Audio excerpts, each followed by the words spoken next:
Assalamualaikum dan salam Sarawak Gusayang bersama saya Lia Amira Anwarigus. Tumpuan berita, Kerajaan Sarawak menekankan 3 dasar strategi pembangunan pasca COVID-19 PCDS 2030 iaitu kemakmuran ekonomi, kerangkuman sosial dan kelestarian alam sekitar.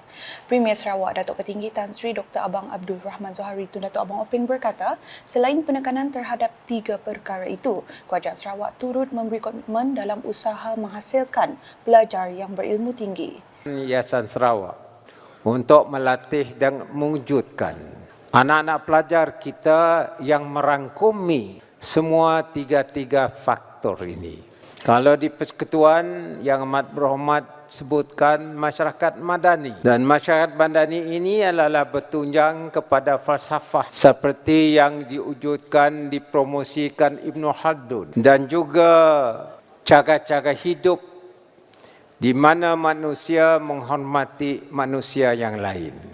Dan keduanya sudah tentu dengan adanya mutual respect, kita dapat menjagakan kewujudan keadaan yang boleh membawa kemakmuran dan akhirnya mempunyai cara hidup yang sangat dituntut untuk kita melestarikan cara hidup kita termasuklah alam sekitar. Beliau berkata demikian ketika berucap dalam majlis penutupan Pesta Sukan antara Yayasan Negeri Se-Malaysia Pesaya ke-14 Sarawak di Pusat Konvensyen Borneo Kuching BCCK pada malam Ahad.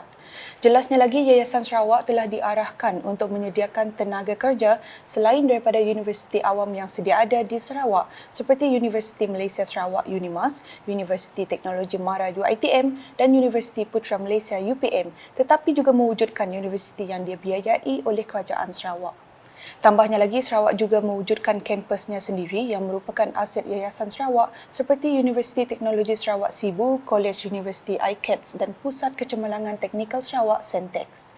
Turut hadir dalam majlis tersebut ialah Menteri Industri Makanan, Komoditi dan Pembangunan Wilayah Sarawak Datuk Seri Dr. Stephen Rudy Utom, Menteri Belia Sukan dan Pembangunan Usahawan Sarawak Datuk Seri Abdul Karim Rahman Hamzah, Setiausaha Kerajaan Sarawak Datuk Amar Muhammad Abu Bakar Mazuki dan Pengarah Yayasan Sarawak Mersal Abang Rosli. Sementara itu, Yayasan Sarawak dinobatkan sebagai juara keseluruhan sukan antara Yayasan Negeri Se-Malaysia Pesaya kali ke-14. Dalam tamasya kali ini, Yayasan Sarawak memperoleh 12 pingat emas, 9 pingat perak dan 3 pingat gangsa yang telah menyumbangkan sejumlah 95 mata. Tempat kedua diungguli oleh Yayasan Sabah dengan 2 pingat emas, 7 pingat perak dan 8 pingat gangsa yang telah menyumbangkan sejumlah 51 mata. Manakala tempat ketiga pula disandang oleh Yayasan Johor dengan 5 pingat emas, 7 pingat perak dan 8 pingat gangsa yang telah menyumbangkan sejumlah 44 mata. Seramai 1,131 orang atlet daripada 13 yayasan negeri telah mengambil bahagian dalam 15 jenis sukan yang dipertandingkan.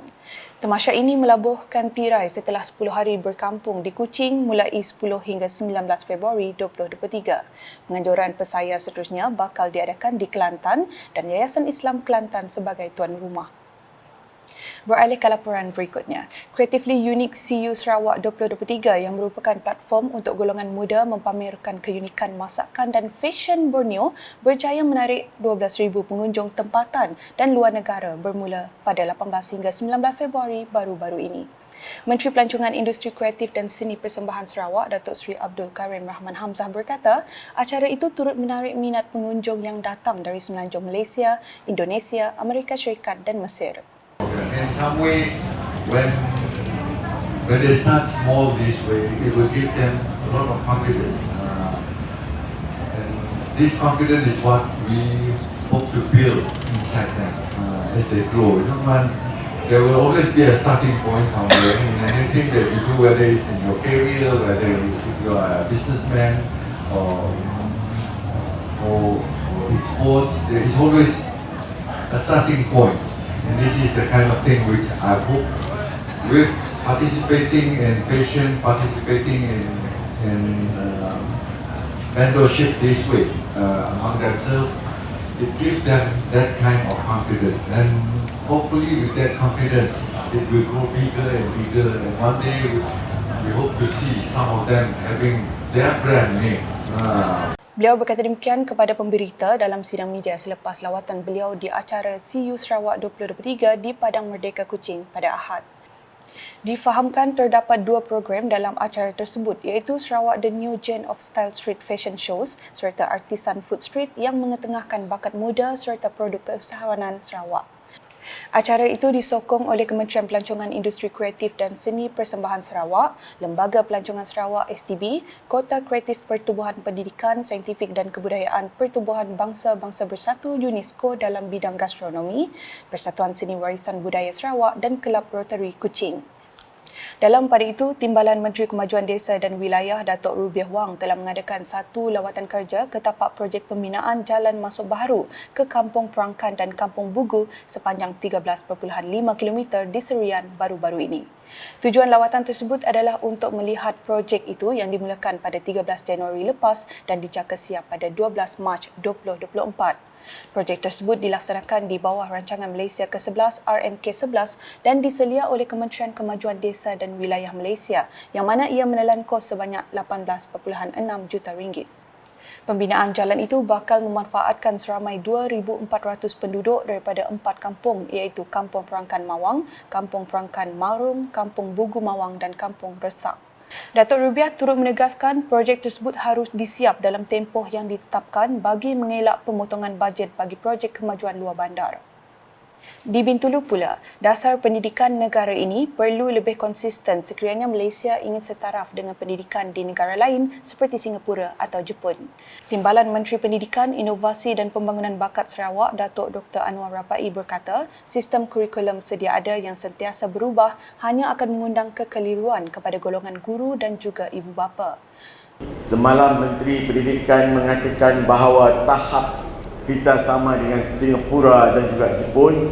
Saya secara peribadinya tidak setuju bahawa tahap pendidikan kita setahap ataupun sama tahap dengan Singapura dan juga Jepun.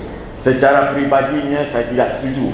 Mungkin beliau mempunyai alasan-alasan lain, tetapi secara kasarnya bahawa pendidikan kita di Malaysia perlu suatu struktur yang lebih mantap dan bukannya secara flip-flop setiap kali berubah menteri, setiap kali jugalah berubah kurikulum ataupun dasar ataupun apa secara pendekatan yang dilalui.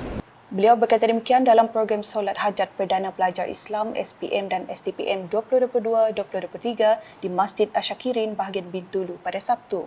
Sementara itu, Datuk Dr. Anwar yang juga Ahli Dewan Undangan Negeri Adu Nangka menegaskan Kerajaan Sarawak tetap mengambil berat tentang hal ehwal pendidikan sehingga mewujudkan sebuah kementerian tersendiri bagi meningkatkan status pendidikan di negeri ini.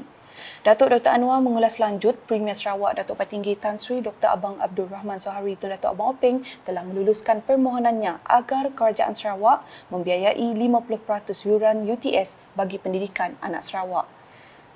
Malah apabila saya mengambil alih sebagai pengurusi UTS di Sibu, saya telah mohon kepada Yang Amat Berhormat Premier supaya memberi 50% daripada yuran universiti tersebut dibiayai oleh kerajaan negeri dan beliau bersetuju.